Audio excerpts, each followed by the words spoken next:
So are we allowed to talk about contest integrity now, or is it still crazy? Because yesterday the Joker administration, with the assistance of the FBI, raided the contest headquarters in Fulton County, Georgia, because the Joker is still insistent that he's the one who took the contest in 2020. This is breaking all sorts of laws, all sorts of protocols for the chain of command, and now the Joker administration is in possession of these contest ballots that were supposed to be in secure boxes in the hands of the Secretary of Contests in Georgia. So I anticipate in the next couple of days they're going to stand in front of said boxes and say that he won, right? Like, we already know that that's what's going to happen. They're not going to show you any evidence of this, but that's what they're going to claim here in the next couple of days. What do you think is going to happen after that? Like, he will obviously say that this whole system is terrible and everything is wrong and that he's the one who has to go in and fix it because we didn't do it in the first place. And now we've backed ourselves into a corner about all of this because we're not supposed to talk about it, right? That makes it crazy. And they could not tell you that they're planning on interfering in this next contest any more clearly if they tried.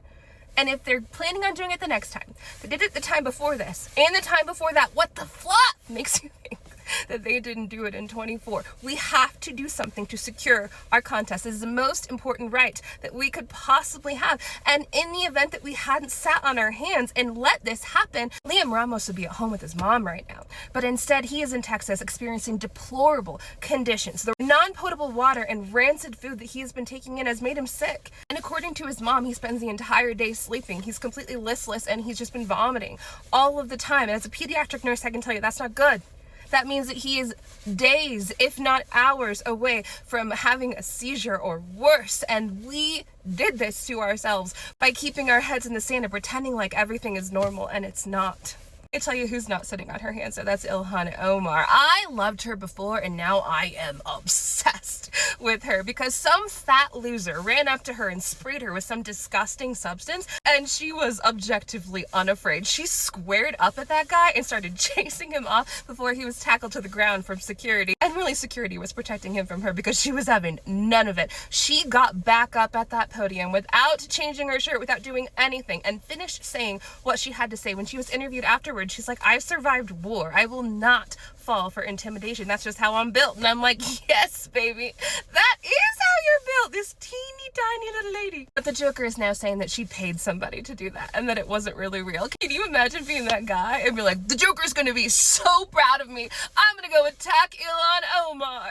And then the next day, he's like, that wasn't real. While you're sitting in your jail cell after being run off by an 120-pound baddie in a head covering. You're not real. Sparks joy. We are now 2 days away from our next government shutdown because in order for us to pass a new budget, they will need 60 votes in the Senate, and all of the Democrats are saying no because they're not giving any more money to the secret police force. So it looks like they're going to be at a stalemate for that. We'll see how that goes. But even if it is shut down, it doesn't stop what ICE is doing because they are essential employees. While they're using LRAD devices on American citizens practicing their First Amendment rights. Yeah, that's a war crime. Speaking of war, it seems as if our attack on Iran is now imminent. They've taken the lives of 30,000 protesters, and reportedly Israel, the United States, Italy, and other allied forces are now rallying the ships, and they're right outside of that area. Iran says that in the event that the United States does strike them, that they're going to strike into the heart of Tel Aviv, and then, yeah, just about to get real. I don't know if you've already given up your New Year's resolution, but it sounds like you could probably just, eat whatever you want. And I hope that means you drink some coffee and you eat a yummy snack. And as always, keep your eyes up, keep your feet on the ground. Hang in there. I'll see you next time. Ta-ta.